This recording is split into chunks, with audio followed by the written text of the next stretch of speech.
Psalm 23. Ang Panginoon ay aking pastor. Hindi ako mangangailangan. Kanyang pinag-iiga ako sa luwang pasulan.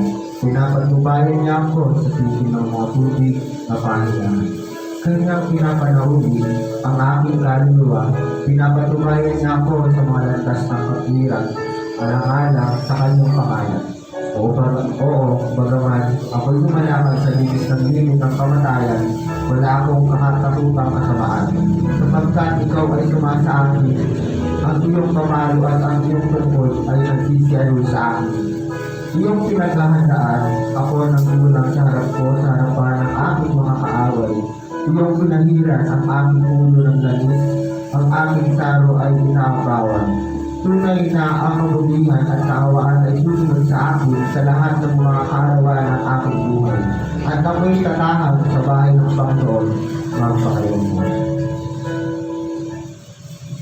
Tunay po na dakila at purihin po natin ang Panginoon ng umagang ito sa kanyang mga salita. At tayo po ay manatili na katayo, umabit po tayo. Tawagin po natin dito ang mga magpapawit po sa atin. Ayan, amen po. Sinanya ko po ang aking mga kapatid sa harapan. Happy blessed Sunday po sa ating lahat. Amen. At po, welcome po kayo dito sa worship service po natin. Tayo po ay mag-aawitan ng mga makalatid na awitan at sa una pong pag-aawit natin ay kilalanin po natin ang bawat isa. Maaari po ba na i-request ko na batiin naman po natin yung mga katabi natin na may ngiti na maganda po bagay naman. Yan. At awitin po natin ang God's Wonderful People at Napakaligaya. At dito po yung lyrics sa ating screen.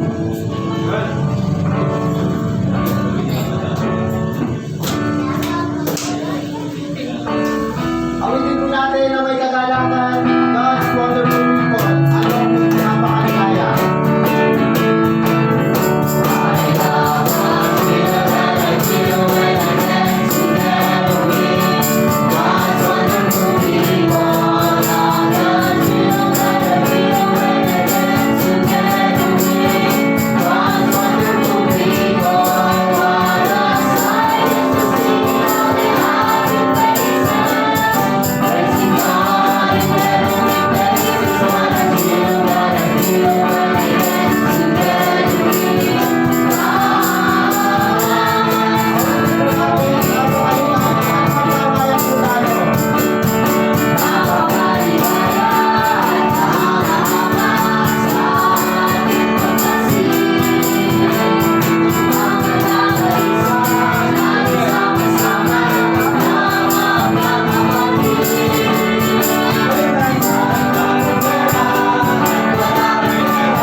Tayong magpuri sa kanyang pangalan. Lahat po na ligtas ay awit po na, mag-awitan po tayo ng mga hymnal songs.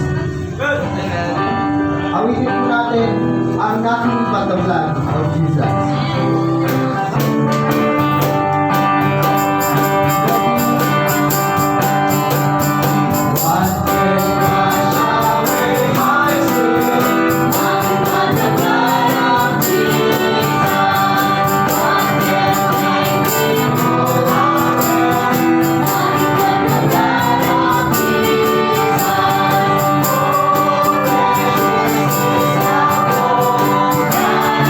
Makes me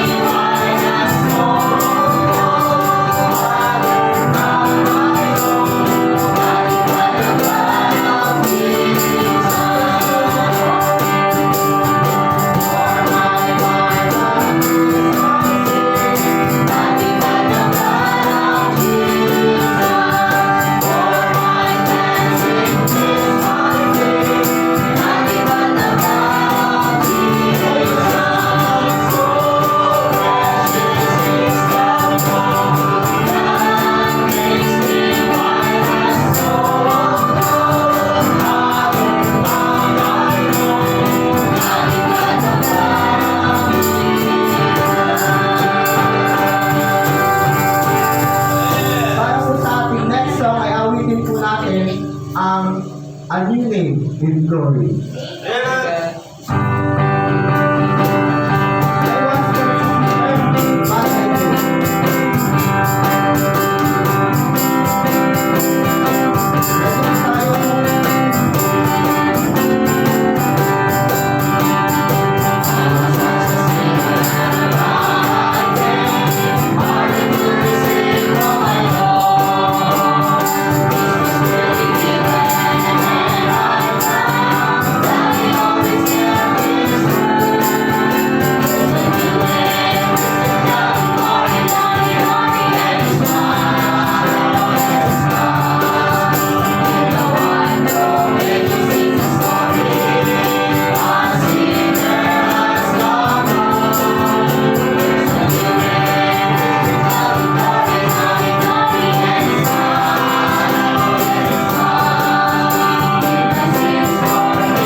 At susunod po nating awit din ay When We All Get to Heaven. Let us sing the wondrous love of Jesus, sing His mercy and His grace.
Sabi ko po si Brother Ronald para po sa awit ko.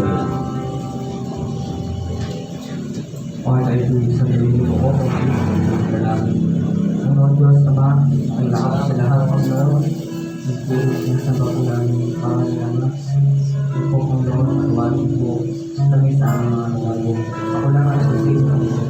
Ay kasalanan po sa inyo harapan. Tuwarin po ang Lord. Hindi po kami nagagawa sa araw-araw ng Lord.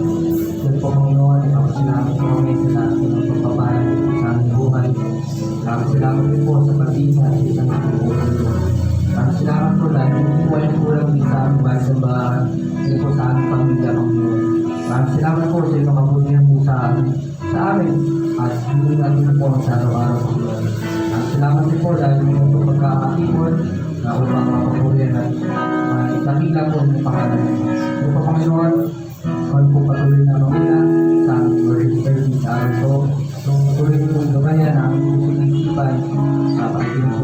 salita Ama. Ito po, paruhin po kami Panginoon, mas sumunod pa po sila Panginoon. Ito po sa araw nito, paunahan niyo po mga kapunta pa na maraming sa nilalakapan po sila ang mga patuloy po sila ng ating sa pagpapatuloy po Panginoon. Pero po sa mga hindi na po namin nakakasama, patuloy po namin silang pinapanalangin na ito po patuloy na mangusap para ng mga puso na manubayan po muli maglilibot po nila Panginoon. Pero po sa amin, ang hawakan po. Gusto nyo? Maaari na po tayo magsiubo. Patuloy po tayo maabot. Ang ito po namin ang sukulang buhay. Tayo po ay hindi na magkapat, pero dahil tayo isa ng Panginoon, kaya nakakibay namin ang sukulang buhay. Ulitin po natin.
para po sa ating last song, awitin po natin ang basta tayo sama-sama.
Magandang umaga po sa bawat isa.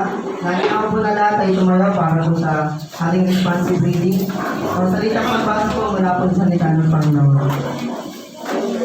Lahat po nang merong mga Bible, buksan po natin ang ating mga Bible sa Book of Hosea, chapter 6, verse 1 down to verse 7. Sa mga wala naman pong Bible, meron naman po tayong TV sa harap, kung saan pwede po tayo magbasa. So, amen po pag nakakita na po natin yung book of Hosea, chapter 6, verse 1. Amen. Ako po sa verse 1, kayo po sa verse 2, and then kapag verse 7 na po, sabay-sabay po natin itong babasahin. Sinabi po sa book of Hosea, chapter 6, verse 1, Come and let us return unto the Lord, for he hath turned, and he will heal us. He hath smitten, and he will bind us up. Verse 2,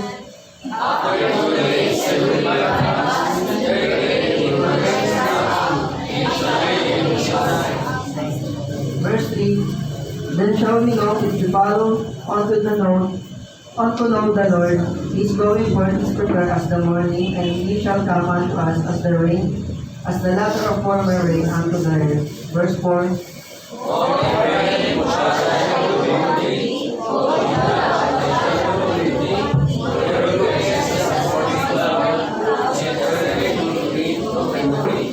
Verse 5, Therefore have I moved them by the prophets, I have slain them by the words of my mouth, and the judgment are as the light that goeth forth. Verse 6,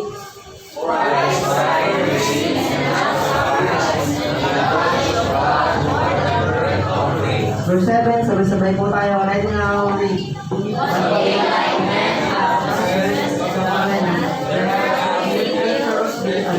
Puri po ang salita ng Diyos na ating binantas. Muli po ay tayo po ay manalangin sa Panginoon. Tayo po ay upo. Ang Panginoon namin Diyos na mahamagin at Panginoon na nasa langit. Muli Panginoon, isa po ito pribilehiyo at pagkakataon na kami po lahat makita-kilang Diyos bilang inyong mga anak. Ay lalapit Panginoon sa trono ng inyong biyaya. Maraming salamat Panginoon dahil ang buhay namin ay galing sa inyo na dapat Panginoon kayo lamang po ang nakikinabang. Sa lahat ng oras namin at panahon Panginoon ay inuukol namin sa inyo dakilang Diyos kailanman. Ito po ay hindi po nasasayang Panginoon.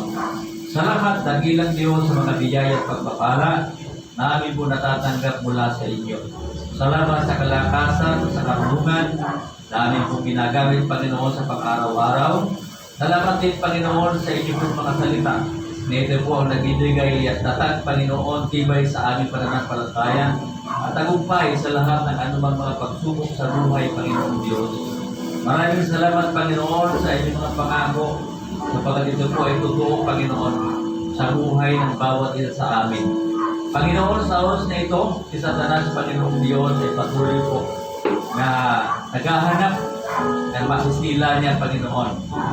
Dapat Panginoon sa bawat isa sa amin ay patuloy kami ng bilang Diyos na lumapit sa inyo, patuloy na humingi ng habag ng pangyarihan Panginoon na huwag po siya magtagumpay sa buhay po namin dakilang Diyos. Panginoon, once again, we come before your throne, Panginoon. Narito kami, Panginoon, magkakasama, patuloy kayong mag-usap sa bawat isa sa amin. At Panginoon Diyos, ang banal na Espiritu, ay patuloy nawa, Panginoon, na maramdaman po namin ang iyong presensya. Sa aming kalagitnaan, Panginoon, di po namin alam kung ano po mga pangangailangan ng bawat isa. Kung ano po kanila po mga dinadala, Panginoon. Meron po sila mga problema dakilang Diyos, meron sila mga katigatan sa buhay. Panginoon, ikaw lamang po ang makalulutas po nito. Wala pong ibang pwede kaming lapitan, Panginoon, sa panahon na kami po ay mabigat ang mga problema namin sa buhay. Sapagat ang pangako niyo, Panginoon Diyos, na kami, Panginoon, ay lumapit sa inyo at bibigyan mo kami ng kagaanan. Cast all your cares upon Him, for He cares for you. Purihin ka, Panginoon Diyos, sa mga salita ko na yan. Sapagkat ito po ipinanghawakan po namin, nakakamta namin, Panginoon Diyos, ang kapayapaan sa buhay po namin, Panginoon. Maraming salamat, Panginoon, dahil pinatunayan po ng maraming mga araw na ikaw ay Diyos na provide ng lahat ng aming pangangailangan. Panginoon, kayo po ay hindi nagbabago. Kayo ay Diyos doon, ngayon at magpakailanman. Kaya naman dakilang Diyos, patuloy kami humahawak, Panginoon, sa inyo pong dakilang mga pangako sa amin. Lord, tulungan po kami, Panginoon, ngayong umaga po ito, na tama po ang aming puso, tama po ang aming motibo sa aming pagsamba sa inyo, Panginoon. Meron kami patutunan, Panginoon, meron kami babaunin muli dakilang Diyos sa mga darating na araw, Panginoon, pakinabangan po namin ang iyong mga salita kapag kayo bang patuloy na nagpupunta, Panginoon, sa amin. Ang mga salita ng Panginoon ay buhay na dapat maging buhay, Panginoon, sa aming mga puso, Panginoon. Aming mga puso, ito po, Panginoon, ay patuloy na manatili. Lord, muli po, hawakan niyo po ang aming panahon at oras sa umaga po ito. Bawat bahagi ng aming pagsamba, Panginoon. Dalangin din namin ang aming mga kapatiran at mga karamdaman. Patuloy niyo po silang pagalingin. Patuloy po silang ingatan. Patuloy niyo i-provide ang kanilang mga pangangailangan. Ganun din naman, Panginoon, mga kapatid namin sa ibang bansa. Tulungan niyo rin po sila, Panginoon, na maging malakas ang kanilang mga panangatawan. Ingatan niyo po sila palagi. Tulungan niyo po sila, Panginoon, na maging masaya. Pagkat hindi po madali, Panginoon, ang magpunta ng ibang bansa. Meron po sila nararanasan, Panginoon, na homesick.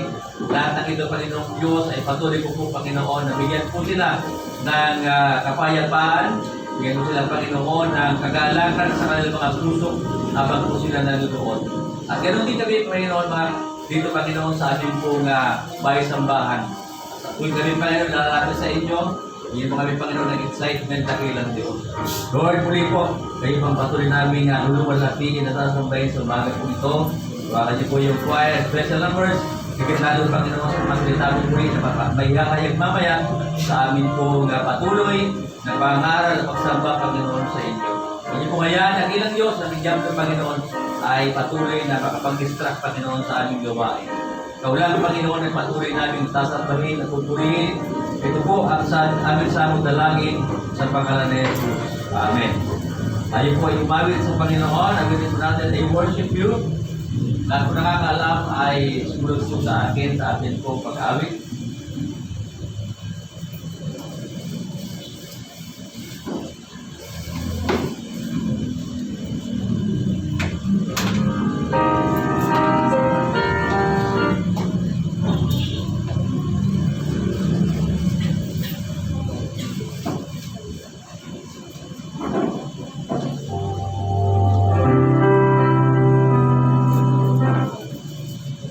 Let's sing.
Amen po. At talagpan po natin ulit yung ating choir.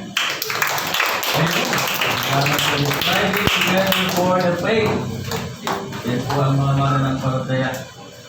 Alright, so purihin ng Diyos sa ngayong umaga po ito.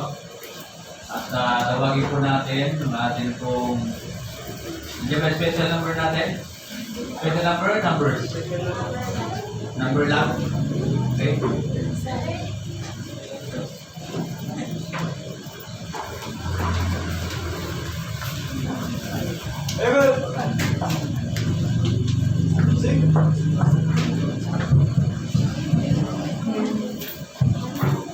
Good morning po sa bawat isa at ako po para sa mga...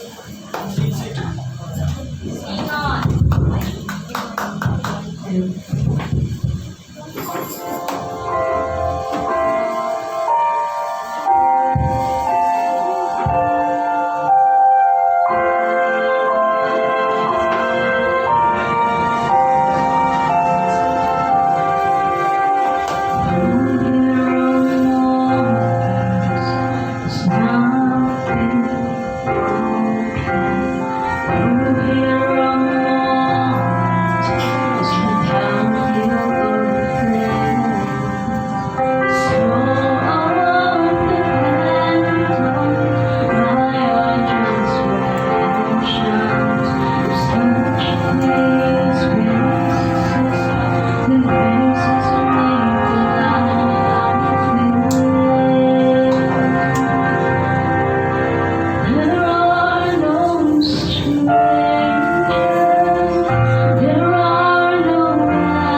God.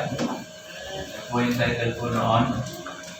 So, ngayong umaga po ito ay sa mapagpala po sa atin lahat. Alright, so salamat sa Panginoon sa bawat isa na nandito. Kapag meron po kayong mga gagawin, mas pinili natin na sumamba sa Panginoon. Mamaya na lang po yung inyong mga gustong gawin, ano? Ano naman ito, kung mamaya lang po, mga alas 6 tayo dito eh.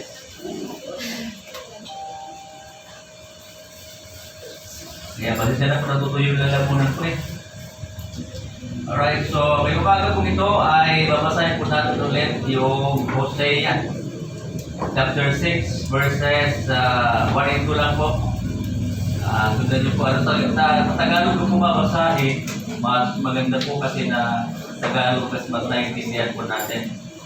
Sabi po dito sa verse 1, pagkatapos na verse 1 pala. Sabi nito, magsiparito kayo tayo manumbalik sa Panginoon sabagat siya lumapa sa pagagalingin niya tayo.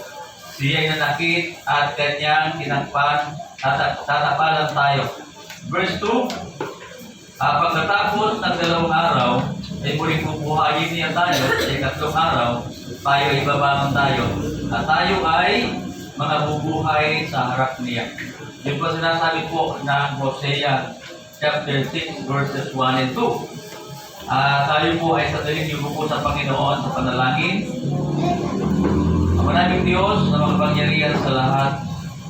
Salamat Panginoon sa mga awitin. Salamat Panginoon sa mga ginamit mo upang kanila pong gamitin ang kanilang mga talento para sa pag-awit. At bilang Diyos na alam namin na tuwing kami Panginoon ay sasamba at ayon sa inyo, kayo po ay natutuwa Panginoong Diyos. Muli Panginoon, pag-aaral namin, gabayan mo kami Panginoon, buksan mo ang aming puso't isipan sa pag-unawa. Bigyan mo kami Panginoon ng kaunawaan. Mga salita mo na bilang Diyos ay tunay po. Ito po ay buhay na mananatili Panginoon sa aming mga puso na tuwing ito Panginoon ay aming po natatanggap. Panginoong Diyos, salamat ng marami sa oras po ito. We ask all this things in the name of Jesus' name. Amen. Okay, so ito po Hosea chapter 6. Alam niyo po ang Hosea. Ang po Hosea ay isang po parang ang focus dito ay tunay po na dapat ang mga Israelita ay bumalik sa Panginoon. Kapag sila po ay lumayo ng matagal na panahon. Kaya nga po si Hosea ay ginamit ng Diyos para mag-asawa po ng hindi po matuwid na babae. Para ipakita ng Israel ay tunay po na sila po ay naging prostitute. No? Ibig sabihin, kung sino-sino po ang kanilang sinasamba, doon po yung buhay po nila. Salit na isa lang po, sasabay po sila, walang iba kundi ang Panginoong Diyos. Nandun po sa buhay po nila, na marami po sila mga Diyos-Diyusan sa buhay nila. Kaya po, ang panahon po na ito ay isa pong nangyayari sa buhay natin na minsan lumalayo tayo sa Diyos. At ang umaga po ito ay kapulutan po natin ang aral, salita ng Diyos na ating pong pag-aaralan. Tingnan po natin yung ating pong sinasabi po dito ng book po sa Hosea. Sa Bible po, meron po tinatawag na book of invitation. Meron po tinatawag na aklat ng paanyaya. No? At ang una po aklat ng paanyaya, wala pong iba kundi doon po sa Genesis chapter 7 verse 1 na ang sinasabi po ay ganito. Okay, ito pala, meron na. Sabi niya yan, and the Lord said unto Noah, come down and thy house into the ark, for thee have I seen righteous before me in this generation. So yun po ang panyaya ni Noah ng Panginoon kay Noah. Sinabi ng Panginoon, come down. Ibig sabihin, ang Panginoon ay nasaan? Nasa loob ng arko. Pag sinabing come, ibig sabihin papunta sa kanya. Pag sinabing go, papalayo. No? Sabi ng Panginoon, come down. Bakit po? Sa panahon po na ito, ang mga tao po ay lubos na po masasama. Wala na po nakikinig sa Diyos. Wala na po nagmamahal sa Panginoon. Kaya, ang sabi ng Panginoon, gugunawin niya yung mundo sa pamagitan ng tubig. No? Nalala niyo po yun sa Genesis. pamagitan ng tubig at wala pong naniniwala. Sinabi ni Noah, alam niyo po, sa panahon po na ito, napakahirap mag-aaral ang salita ng Diyos. Alam niyo po kung ilang taon siya nang-aaral si Noah? 120 years. Opo, 120 at 20 taon nang-aaral si Noah na wala pong nakinig kahit isa. Kahit isang tao, wala. Bakit? Ang kasamaan po sa panahon po na ito ay talagang sumdulan. Si Noah lang po nakinig sa Diyos ang pamilya niya. Kaya nung pumasok sila doon sa pinakamalaking arko, sila po ay naligtas sa baha. Tandaan niyo po, yung tao, 120 years na nangaral si Noah, walang nakinig. Pero, yung mga hayop, isang taon lang sa kanila, nagsipasok lang sila sa arko. Nakita niyo yun? Tignan niyo, kumpara niyo, mas ganda pa yung hayop sa tao. Bakit? Isang tawag lang sa kanila, uy, pumasok kayo, dalawa-dalawa, mag-asawa. Pasok sila. Wala silang tawag niya. Hindi silang resist. Pero yung tao, lumala ka. Kasi pinagtatawanan mo si Noah sa panahon po na ito. Pinagtatawanan dahil, wala daw pong magaganap na ulan. Kasi sa panahon po na yan, walang ulan. Ang tawag po niyan ay hamog. Hamog lang. Kaya walang tao naniniwala. Maniwala ko sa iyo. Dapat gumagawa ka ng barko sa dagat. Hindi sa bundok. Kaya hindi nila alam na ang baha pala ay sasakupin yung buong mundo. At sa parang po na yun, wala natira kahit isa. Namatay silang lahat. Come down!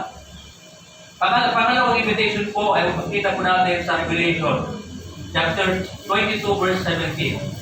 Sabi po dyan, and the Spirit and the bride say, come and let him that heareth say, come and let him that is athirst come, and whosoever will, let him take the water of life freely. Verse 17, malayan lang Siyempre sinasabi ng Panginoon na magsilapit kayo sa akin. Magsilapit kayo na mga nakikinig. Magsilapit kayo na mga nauuhaw. Ayan na makakatanggap kayo ng tubig na libre. Ayan po ang sinasabi ng mga invitation. Ito po ay invitation from the prophet to his people. Si Hosea po ay nagpapaanyaya sa mga tao. Sa mga tao na kanyang kasamahan at mga Israelita. Sila po ay nagnanawagan si Hosea na magsilapit kayo sa Panginoon. Ang sabi niya dito ay come and let us return unto the Lord. Tayo ay magsibalik sa Panginoon. Bakit po? Sila po ay tunay na malayo na sa Diyos. Lumamig na yung puso nila dahil doon sa kanilang Diyos-Diyosan na kanila po sinamba. Hosea called his people to return to the Lord, and this call is to profess a personal and national revival. We are called, sabi nga, we need a call to revival today. Kailangan po natin ng revival, mga kapatid. Huwag mong sabihin na ikaw ay dapat sa Panginoon. Huwag mong sabihin na ikaw ay mainit sa Diyos. Sapagkat kahit nasa loob tayo ng simbahan ito, mga kapatid, tandaan natin, pwede tayo magtungwari. Pwede tayo maging, anong tawag dyan? Pwede tayong maging mag-pretend sa buhay natin. Pwede tayo nakangiti, pero yung sa loob natin ay hindi naman talaga totoo. Diba? Yan po ang kailangan po natin. Kaya mga kapatid, mga minamahal, tandaan po natin, number one, an invitation to those who have known to the closeness of the Lord. Yung nakakaalam na siya ay close sa Panginoon dati, ikaw ay tinatawagan ng Panginoon. Tayong lahat, hindi pa ako exempted dito. Sabi po dito, come unto the Lord, come and let us return. Return reveals that there has been a better time. Noong panahon na tayo po ay mayroong mga oras sa Panginoon na mabuti, talagang ramdam natin yung presensya at pag-uusap ng Panginoon. Ito po yung pinapanawagan muli ni Hosea. Pinapanawagan ng Diyos sa bawat isa sa atin. It was a time of close, sabi nga po dito, fellowship with the Lord. Kakaroon ka ba ba ng prosperity sa Panginoon? Masaya ka ba naglilingkod sa Diyos? Masaya ka ba ba kumaawit sa Panginoon? Masaya ka ba ba nakasama mo yung mga anak ng Diyos? Sagutin natin yung mga bagay na yan sa sarili natin. Ako ba talaga ay totoo na naglilingkod sa Panginoon? Ako ba talaga, ang puso ko ba talaga ay tama sa Diyos? Kasi yung mga araw na natanda natin, talagang ramdam natin yung ang presensya ng Panginoon. But now, nagbabago. Di ba? Nagbabago yan. Hindi po lahat ng oras faithful tayo sa Panginoon. Hindi lahat ng oras ay mabait tayo. Tama ba? Hindi lahat ng oras tama yung puso natin. Hindi lahat ng oras. Nagbabago po yan. Kaya nga, sinasabi ng Panginoon, let us return to the Lord. Diba? Let us, ibig sabihin tayong lahat. Hindi lang sila. Kasama tayong lahat, mga kapatid. Kasi po, ang salita ng Diyos ay wala pong pinipili. Kaya mga pastor, mga kapatid, tandaan ninyo. Hindi mo lahat ng oras ay totoo, ay tama yung puso namin sa Panginoon. Diba? May mga time, ayaw namin maglingkod. Tandaan niyo yan. May mga time, tinatamad kami. May mga time talagang nadi-discourage kami. Di ba? Yan po ang puso natin. Nadadaya tayo kuminsan. Kasi akala natin, totoo tayo sa Panginoon. Pero pala, mas pinapakinggan natin, sino? Satanas. Siya yung ating, kumbaga akala natin, okay tayo sa Diyos. Pero pagka, paano natin malalaman yan? Kung talagang natuto tayo sa Panginoon, yan po ay dapat nating nararamdaman. At nga po dito, do you remember a better day? A time when Christ seemed closer than today. Ramdaman natin na ang Panginoon ay mas closer tayo kaysa ngayon. Ramdaman natin na noon, baliktad. Noon, close tayo sa Diyos. Pero ngayon, parang hindi na. Sabi nga, ganyan kami ng Lord eh. Diba? Hindi kami ng Panginoon, close kami. Pero nandiyan natin, hindi natin sigurado yan. Okay? At dito, sinasabi po dito, a time when the joy of the Lord was more real. Yung tunay na pag-alam sa Panginoon, nararamdaman natin. Yung totoo na talagang totoo tayo nagilingkod sa Panginoon. Yung galak na galak tayo. Di ba nararamdaman natin yan? Excited tayo lagi. Di ba? Kung nawawala po yan, mga kapatid. A time when prayer was more meaningful. Yung panalangin natin na talagang parang, hindi parang talagang totoo. Meaningful siya, pakabuluhan, pakahulugan. Totoo talaga yung panalangin po natin. A time when church service were more exciting. So, you know, diba? Yung church service natin ay excited tayo. Di ba parang gusto mo lagi pumunta sa church? Gusto mo lagi kasama mo yung mga kapatid mo sa Panginoon? Ramdaman natin ito, kapatid. Di ba? Yeah. Di ba? Excited tayo. Tama? Yeah. Or, mas excited tayo pumasok sa trabaho. Pumasok sa school. Kasi mas maaga tayo doon. Tama ba, mali? Tama mo, di ba? Igising ka na madaling araw para magtrabaho ka. Pero sa church, alas 10, tulog ka pa. Diba? Alas 9, 9:30 na. Tulog ka pa, nasa higaan ka pa. Di ba galing alas 10, saka magkabaliligo. Darating ka dito, 11 na, preaching na. Diba? Ganyan tayo eh. Samantalang nung dati, hindi ganun. Tama ba ako? Naniwala ba kayo? Hindi. Diba? Ano doon yung joy natin? Naglilingkod tayo sa Panginoon, masaya-masaya tayo.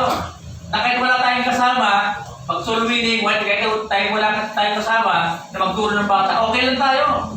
Masaya tayo. Pero ngayon nagbabago, pag wala ka ng kasama, hindi ka na pupunta.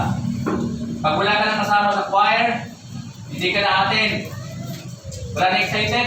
Hindi tayo excited ba? Nawala yung excitement natin. Pero kapatid, sabi ni Hosea, come and let us return to the Lord. Pasali tayo dito mga kapatid. Pag po natin accept yung sarili natin. And the time when you cared more for soul. Diba? Yung dati-dati, pumunta ka, kaibigan mo, sinisyaran mo, excited ka doon. Sinishare mo, nagpe-pray ka bago kumain. Hindi ka nahihiya. Pero ngayon, hindi na eh. Pag nag-pray ka, gano'n na lang. Thank you, Lord. Punasan mo yung anong mata ko gano'n. Salamat po, Panginoon. Ganyan. Kasi nahihiya ka na. Sa school, sa trabaho, nahihiya tayo. Mga kapatid, sa totoo lang, ang panalangin ay hindi kinahihiya. Ang pagbabasa ng salita, ang pag-share ng salita ng Diyos, hindi po ikinahihiya. Ang dapat ikinahihiya ay gumawa ka ng hindi maganda. Yan po ang dapat na po nating tandaan. Okay? Kasi yun ang pagtawanan tayo na tayo na nakarasalita ng Diyos, nagtuturo ng bata. Akala nila tayo, core tayo, ano? Di ba? Pag nagturo ng bata, magpapaalog ka ng, ano ba yun? Yung, may ano tawag dyan? May melody. Diba? Parang nasa mental. Tawa kayo ng tawa, tapos ganyan tayo. Titignan ka ng mga tao, pinagtatawanan ka. Ano ba na may mga baliw? Okay lang yun mga kapatid. Bakit? Sabi ni Kristo, pagtatawanan tayo dahil sa akin. Itatagoy kayo dahil sa akin.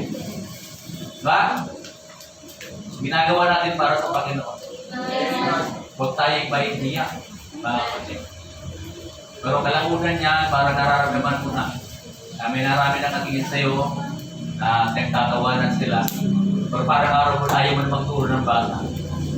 Parang ayaw mo na, parang nawala na excitement sa buhay. Tandaan po natin mga kapatid, ang ginagawa po natin ay para sa Panginoon. Sabi dito, these believers had, sabi nga po rin, left their, sabi niya, first love for the Lord. Alala niyo po yung tinatawag na Church of Ephesus. Sa church po ng Ephesus, sinasabi po dyan, and to the angel of the Lord, and to the angel of the church of Ephesus, write this thing, said he that holdeth the 7 stars in his right hand, who walketh in the midst of the 7 golden candles, the candlesticks. Okay? And I know thy works, and thy labor, and thy patience, and how thou canst not hear them which are evil, and thou hast tried them which say they as apostles, and are not, had not found them liars. Pa? And has borne and has patience, and for the name's sake has labor and has not fainted. Nevertheless, I have somewhat against thee. Ano niyo ba? Nevertheless, I have somewhat against thee. Sabi ng Panginoon, because thou hast, ano sabi niya? Left thy first love. Ayan po, nakita ng Panginoon sa church of Ephesus. Nang lamig na po sila, yung tinatawag na lukewarm. Okay? Tandaan niyo po ang lukewarm na Kristiyano. Hindi mainit, hindi malamig. Hindi ko malaman kung tapat siya o hindi. Ba? Lukewarm ang tawag doon. Yung nasa church, nakikinig, and yet, paglabas, wala na nangyari. Okay? Wala po siyang natutunan. Yan ang lukewarm, malamig na Kristiyano. Ano ba dapat? Dapat mainit lang. Okay? At hindi nalalamig. Meron mga Kristiyano kaya ng bakal. Alam yung bakal? Pag mainit ng panahon, mainit siya. Pag malamig, malamig din siya. Di ba? Maayos ang panahon. Mga panilang Kristiyano dapat hindi ganun. Ang Kristiyano ay dapat mainit sa kanyang paglilingkod sa Panginoon. Merong joy, merong excitement. Sabi ng kanta, there is joy in serving Jesus. May galak sa paglilingkod sa Panginoon. Hindi dapat nawawala yan. Kung nawawala man yan, dapat tayo babalik. Diba? Na ibabalik.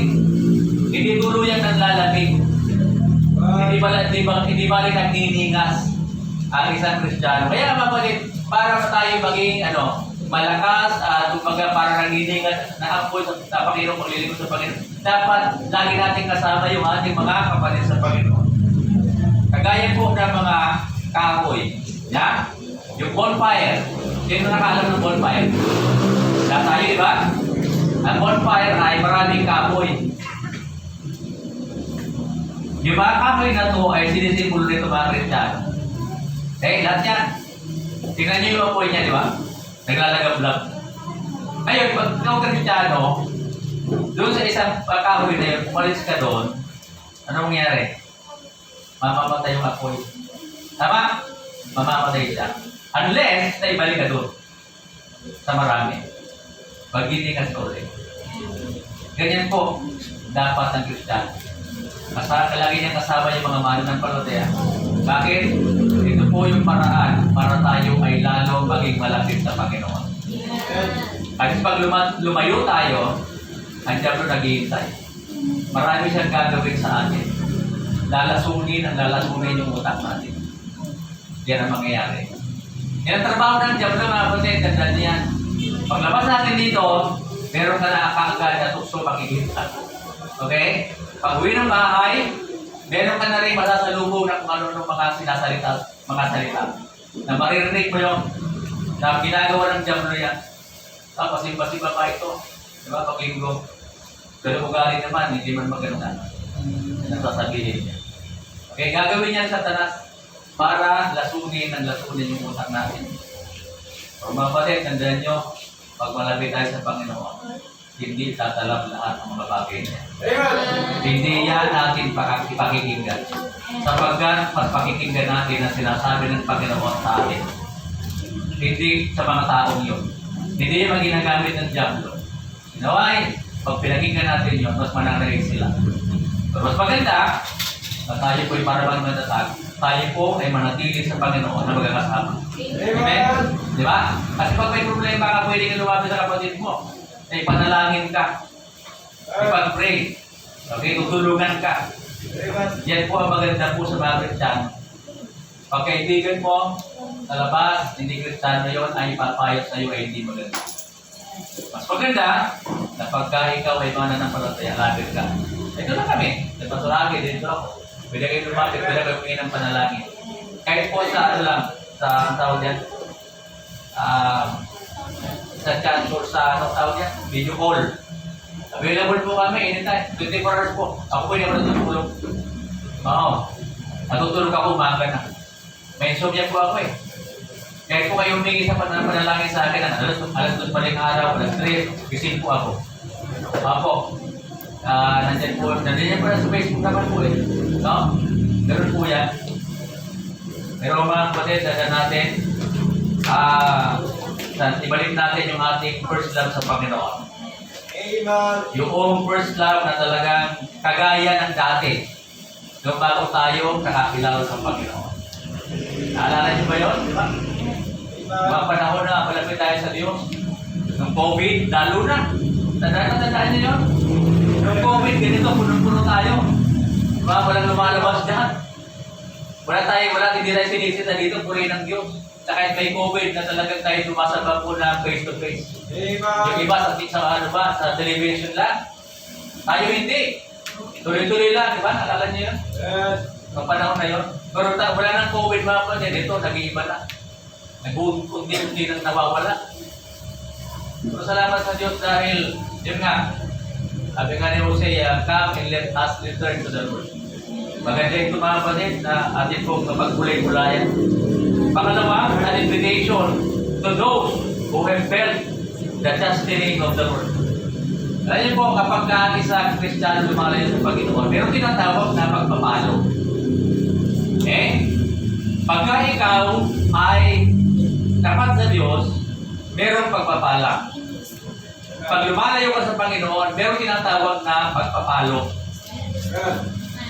Pagpapalo. So, sabi ng verse 2, after 2 days, sabi dyan, will He revive us in the third day, He will rise up and we shall live in His sight. Sabi niya dito, verse 1, come and let us return unto the Lord, for He hath torn, and He will heal us. He hath smitten, and He will bind us up. Ang Panginoon po ay naparusahan para sa atin. At pinapakita po dito na yung mga lumayo sa Panginoon ay meron din po tinatawag na chastening. He hath torn, sabi ng Bible. He hath smitten. Those are harsh word concerning the work of God. Yung mga tao na nag-iwan po na masasamang salita sa church. Yung mga nag-backslide. Yung mga hindi tama sinasabi sa church. Ewan bumalik dyan. Hindi maganda yung mga pinapakita dyan. Yung pastor dyan, ganito, ganyan. Di ba? Yung mga harsh yung salita. Kasi alam niyo po, pagka isang tao umalis, wala naman sinasabing maganda. Naniwala ba kayo doon? Pagka umalis ang isang tao sa church, hindi sasabihin niya maganda. Kasi bakit? Iba yung puso niya eh. Dahil hindi alis siya, kung tama yung sinasabi, tama yung puso niya. Tama ba? Umalis siya kasi hindi tama yung puso niya. Marami siyang nakita hindi maganda sa church. Tandaan niyo po, walang perfectong church. At walang perfectong pastor. Okay? Lahat tayo nagkakamali. Pero salamat sa Diyos mga kapatid, iba-iba ang ugali natin, pinagsama-sama tayo ng Panginoon. Sa isang pananampalataya, sa isang layunin, sa isang Diyos na tagapagligtas. Amen. Alright? Yan po ang pagkaisahan. Nagkakasundo tayo dito. Bakit? Yan po ang Espiritu binigay sa atin ng Panginoon. At yung meron pag-Espiritu dito, hindi po siya, mananatili. Kasi iba yung kanyang motibo. Tandaan niyo yan. Sa lahat ng church, meron pong nangyayari ganyan. Okay? Aalis siya, sasabihin niya hindi maganda. Lahat ng masasamang salita. Diba? Ganun yung pati. Kahit ikaw naman ay sabihin natin, trabaho sa isang kumpanya, pag hindi mo na gusto na, alis ka. Ay, hindi maganda yung ugali sa supervisor niya. Meron siyang tinitingnan at ipaito rin sa tinitingnan. Ganun naman eh. Hindi ba? Kapatid, natin dito po ay meron po tinatawag na pagpapalo. Why would God be improper to His children? Bakit nga ba ang Panginoon ay talagang, sabi nga, nabibigatan po sa mga tao niya? Ang Panginoon po ay meron po tinatawag na pumapalo sa kanyang mga pinamahal. Sabi po sa Hebrews, chapter 12, verses 5 to 6. Sabi niya, basahin po natin, lagi po, sabay-sabay po natin basahin right now, 3.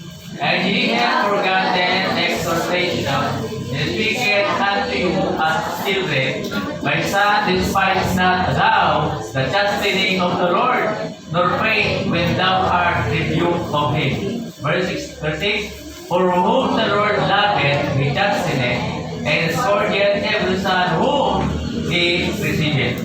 Ayan po, di ba? Lahat ng anak ng Diyos, minamahal niya at kanyang pinapalo. Diba? Pinapalo niya yung mga anak niya. Bakit mahal niya yung anak niya? Anak niya tayo, minamahal na tayo. Kaya tayo po, kapag po tayo lumalayo sa Diyos, papaluin niya po tayo. Sino ba nakaranas ng palo ng Panginoon? Nag-swim, siya lumayo sa Diyos. Kapatid, pag anak ng Diyos, papaluin ka.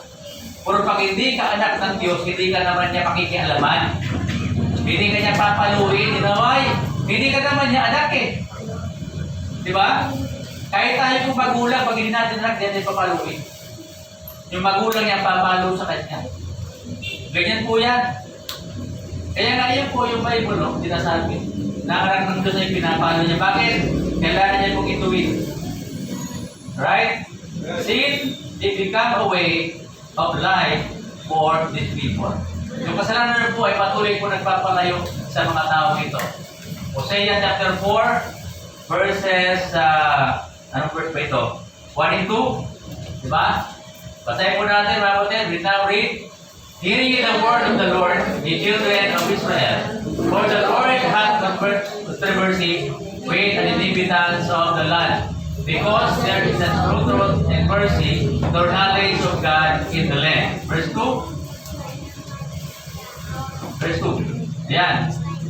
By swearing and lying and killing and stealing and committing adultery, they break out the blood such as that. Yan po sila mga ginagawa po nila. Bakit ang Panginoon ay nabibigay ng sa kanila? Yung mga Israelita. Ang Israel po ay pinili ng Diyos, mga kapatid. Ito po yung chosen nation ng Panginoon. Subalit ang ginagawa po nila ay hindi po kalugod-lugod sa Panginoon. And you are living dangerously. At nga yan, return to the Lord.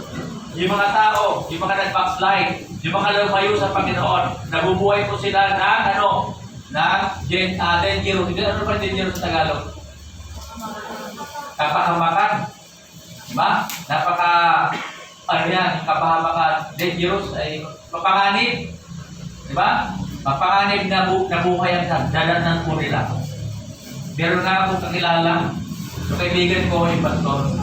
Yung isang member nila sa church, lumayo sa Panginoon, nagpakita. Ay invite niya yung umatin ulit para bumalik sa Panginoon.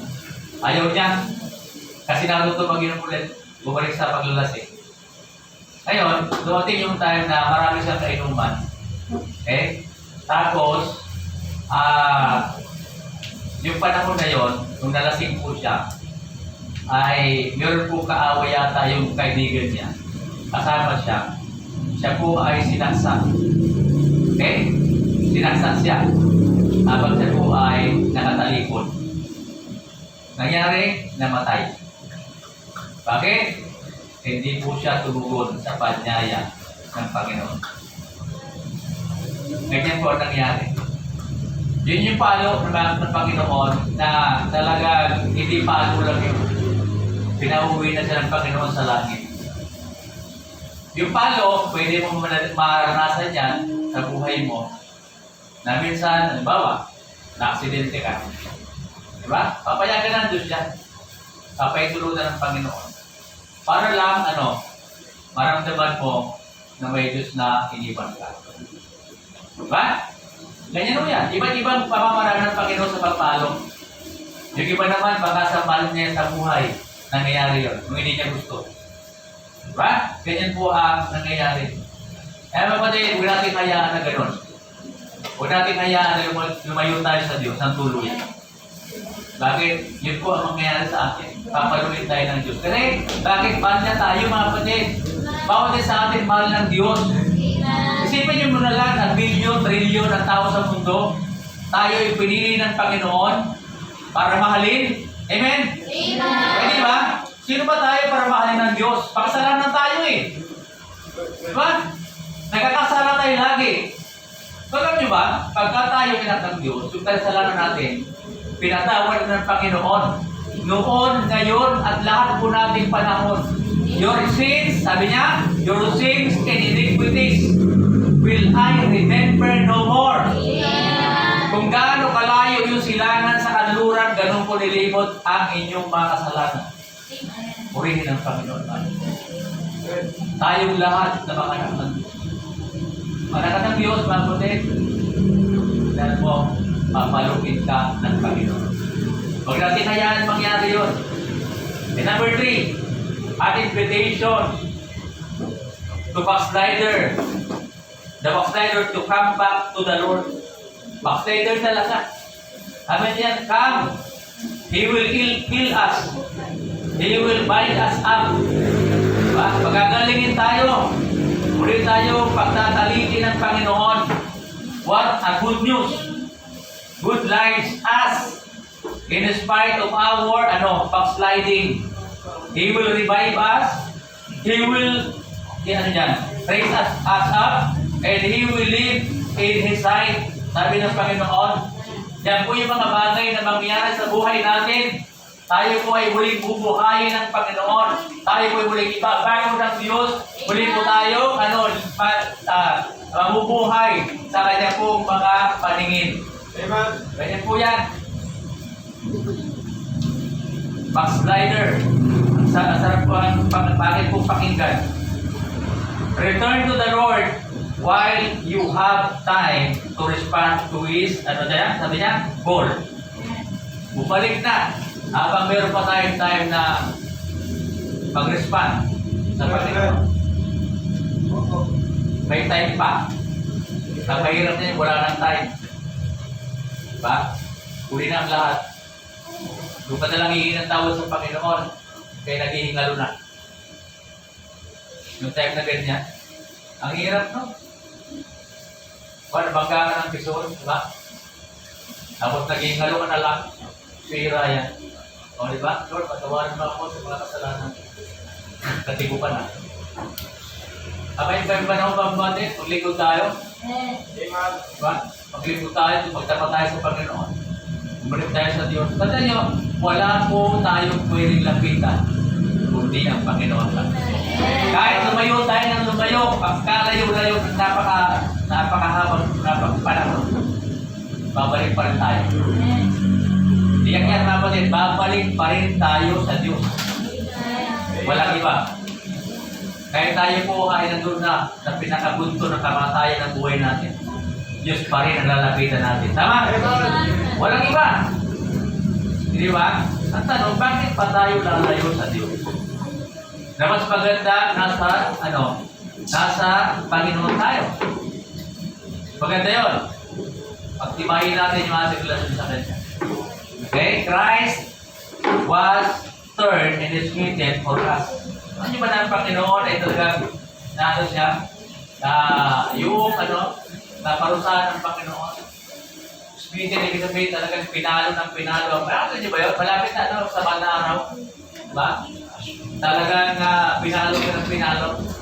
Sabi ng Bible, sa chapter 15, kasi pag-inasa na natin, verse 1. Tignan nyo ang description ng Bible is Isaiah 53. Yung description niya sa Panginoon, ito po ay hula, no? Hindi pa ito nangyari. Tandaan nyo ano pa ito? Parang hula pa lang ito. 53. Isaiah. Dito natin tatapos ito. 353. 1. Yan. So, ito po, no? Tignan natin mga kapatid, mga pinamahal, ang book of Isaiah ay mga hula lang ito sa mga darating na panahon. Yan. Ang hinahanap ng mga ating kung mga verse 1. Okay? Okay, sabihin po dyan, who hath believed our report, and to whom is the arm of the Lord? Verse 2. Yan. For shall he grow up for him as tender plant, and the roots of the ground, and sabi dyan, at the form not, godliness, and when he shall see him, there is no beauty that we should desire in him. Ang Panginoon Yesus po yan. Wala daw po tayo makita kagandahan sa kanya, na pwede natin, i-design. Ganyan po ang Panginoon, naparusahan, binurunan po siya ng tinig, pinalo po siya ng pinalo, diba? Yung pinalo ang Panginoon, na yung kata na tinatawag, anim yata, pito yata yun. May mga hook yun. Bawat may hook yun sa dulo. Kapag pinalo yung katawan ng Panginoon, kasama yung gaman pagbalik ng dulo. Ganyan po atindi. Yan po ang Panginoon. Naparusahan po siya dahil sa atin. Bawat isa. Okay? Yun po kasi ang dapat na mangyari. Sa atin mismo, bawat isa. So, tandaan nyo, hindi natin kakayanin yung parusa na yun. Hindi. Ginawa na lang ng Panginoon alang-alang sa iyo at sa akin. Amen. Dahil mahal na tayo. Amen. Yung krus na yun, hindi para sa kay Kristo yun eh. Sa ating lahat, mga kapatid, doon tayo ipapako. Dahil sa ating makasalanan. Pero dahil nga, mahal tayo ng Diyos. For God so loved the world that He gave His only begotten Son, that whosoever believeth in Him should not perish but have everlasting life. Yan po sinasabi ng Bible. Mahal na mahal tayo ng Diyos. Kaya binigay niya yung kanyang buhay hanggang doon sa kamatayan. Kaya ang pwede, yung pinako sa krus, ganyan. Di ba? Nakalipas siya, di ba? Tama? Kalipas. Bakit? Ganyan ho ang pag-ibig sa atin ng Panginoon. Walang hanggan. Eh, kapatawaran niya, walang hanggan din. Okay? Yun po ang matandaan po natin. Christ was raised up and come to the Lord and come and heal and restore our soul. Tayo po ay muli i-restore ng Panginoon. Muli tayo bibigyan ng panibagong puso mga bilingkod sa Kanya. Panibagong isipan na talaga magagamit natin sa Panginoon. Panibagong kagalangan, mga kapatid. Na talagang totoong galang. Wala pong pag-ukunwari. Wala pong tinatawag ng pretend. Yan po ang gusto ng Panginoon sa ating lahat. Opo, totoo po, na tayong lahat ay nagkakasala sa Diyos. Pero, pwede tayong bumalik sa Panginoon. Pwede. Ang Diyos ay naghihintay, nakabukas yung kanyang kamay, hanggang niya po tayong yakapin. Kagaya ng prodigal son. Okay? Yung prodigal son, lumayo, kinuha niya yung kanyang bahagi. Yung bahagi niya sa tatay niya. Sabi niya, pupunta ako kung saan malayong lugar. Kukunin ko na yung aking bahagi, mayamanan ko. Iniwan yung tatay niya. For a long time, nabuhay siya. Nagpakasawa siya sa kasalanan. Nabuhay siya na parang hindi anak ng Diyos. Dumating yung time na siya po ay naghihirap. At dumating yung panahon na wala na siyang pera. Wala siyang magpuntahan. Hindi yung kulungan ng baboy. At doon siya kumain. Kasama yung mga baboy. Alam niyo ba kung gaano ka-degrading yung buhay na ganyan? Yung kasama mo yung mga baboy, pagkain ng baboy, kinakain mo, sobrang puto mo. Meron na bang nangyayari sa atin ganyan? Wala naman eh, di ba? Pero itong tao na ito, ganun na nangyari. Na-realize niya na mas mabuti palang nasa piling siya ng magulang niya, ng tatay niya. Kahit na hindi siya ituring na anak. Sabi niya, mawalik ako sa tatay ko. Kahit hindi ako ituring na anak, babalik ako sa kanya. Alam niya, bumalik po siya. Nakita siya ng tatay niya. Ano ginawa niya? Diyakap niya. Tama? Diyakap niya. Hindi niya sinumbatan. Hindi niya pinagalitan. Diyakap niya. Ganyan tayo mga kapatid. Kahit anong sama ng ginawa natin sa Panginoon, babalik tayo, yayakapin tayo ng Diyos. Alright? Ito nangyari po sa kanya. Bumalik siya, niyakap siya. Sinuutan siya ng napakagandang damit. At nagpesta pa sila. Tama ba? Nagpesta sila. Sabi ng tatay niya, magtatay kayo ng buya at tayo ay magpipiging. Tayo ay magsasaya. Ano nangyari doon sa isa na iwan? Nagselos. Nagalit siya sa tatay niya. Naway, matagal niya yung kasama, hindi man lang siya pinagkatay ng buya. Alam niyo kung sino ang prodigal sa doon? Hindi yung lumayo, yung naiwan. Iba yung kanyang ugali. Dapat natuwa din siya, hindi lang siya natuwa. Nagalit siya doon sa kapatid niya. Sabi ng tatay niya, kahit hindi kita ipagkatay, kasama naman kita araw-araw. Magsabi ka lang, ikakatay kita. Mga ganon. Hindi nagsasabi. Itong kapatid ko, nawala siya. Bumalik siya. Kaya nga, tuwag-tuwa siya eh. Di ba? Kasi ganyan din tayo sa Panginoon. Pag bumalik tayo, yayakapin tayo ng Diyos. Hindi tayo pagagalitan. Hindi tayo itatakwil. Hindi tayo yung tipo na hindi ka tawag dyan, papansinin. Hindi gano'n ng Diyos, kaya sa oras na ito, nandiyan natin, Panginoon naghihintay lang para tayo lumapit sa Kanya. Let us come and let us return to the Lord. Tayo po lahat, ito ba yun? Tayo po'y manalangin. Let's pray. Salamat muli, Panginoon Jesus, ngayong umaga po ito. Tayo po mga salita na amin po naihayag